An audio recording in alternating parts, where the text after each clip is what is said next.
Frontier discussed the upcoming additions to Elite Dangerous with their new SRV. Facebook, now Meta, seems to be planning a tectonic shift for both the internet and potentially gaming as well. Meanwhile, the League of Legends games appear to be aiming for world domination with 180 million monthly players. Elite Dangerous Odyssey recently received its 8th update, and news on the 9th update is now available. As previously announced by Frontier, the next update will feature a new SRV ground vehicle. Virtually no information is known on this yet, however Frontier did include a small teaser trailer on their forum post, and you can see that right here. The image appears to contain a glimpse of the vehicle's turret. That's all we get to see for now though.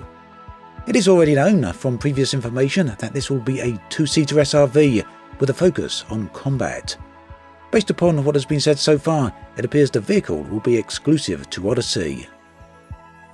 In addition to the point of interest mission contacts and settlement mission providers that I mentioned in my previous video, Frontier will also be introducing a new multi-limpet controller.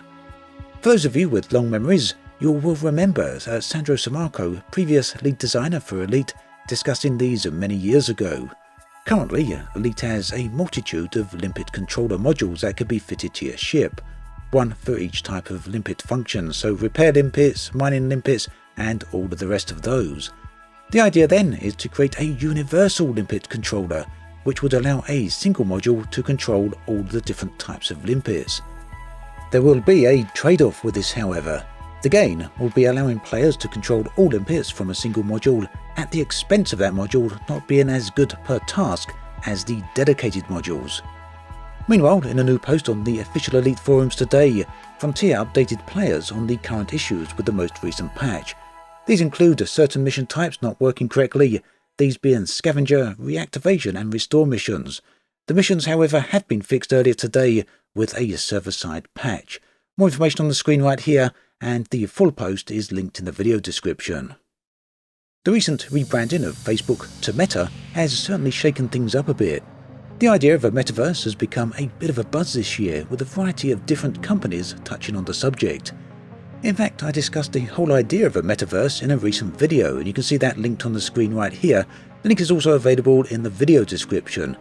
In that video, I tried to cover a variety of concepts on what the metaverse might ultimately be, although the video had a heavy focus on gaming, the gaming aspects of it, that is.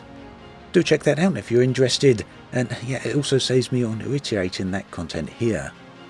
Now, as to be expected, the public reaction to Facebook's new approach to their business has certainly been met with mixed reactions. Even John Carmack, CTO of Oculus, has thrown in a few words which are not especially supportive of Mark Zuckerberg's ideas. You can see a clip of that here, full clip available below. But here we are. Mark Zuckerberg has decided that now is the time to build the metaverse. So enormous wheels are turning and resources are flowing, and the effort's definitely going to be made.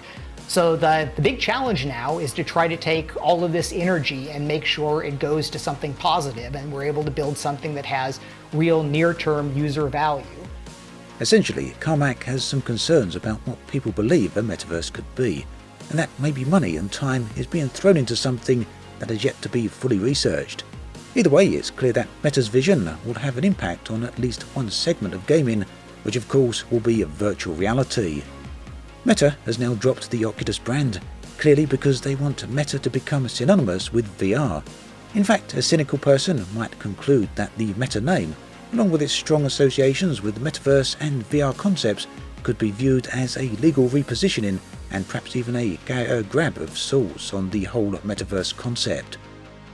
Facebook's foray into VR has been a long path for them, and one that shows no signs of slowing down.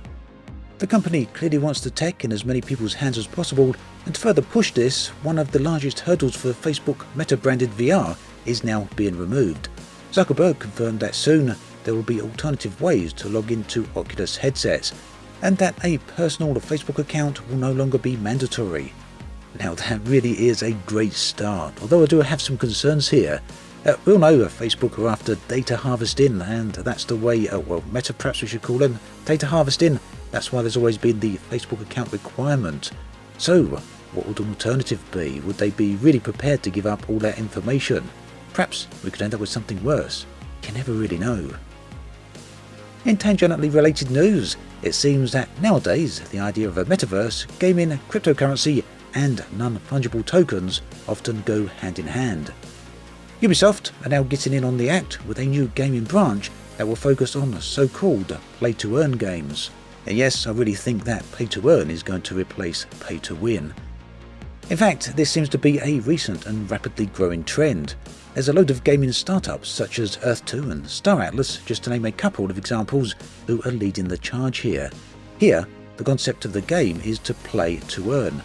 That is to say, everything you earn in the game you will actually legally own, and can then exchange for cryptocurrency and ultimately real currency.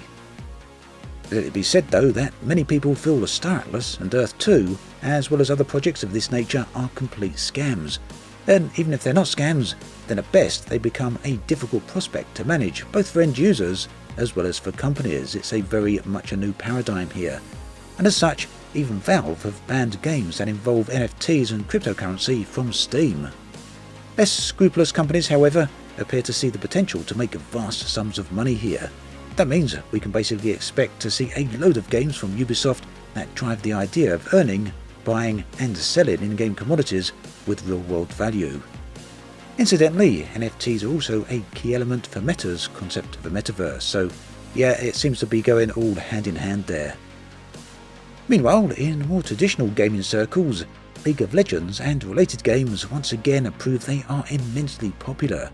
Today, Riot Games published some statistics to back up just how popular their games actually are. The games set in the League of Legends universe, listed on the screen right here, have a nice total of 180 million monthly players.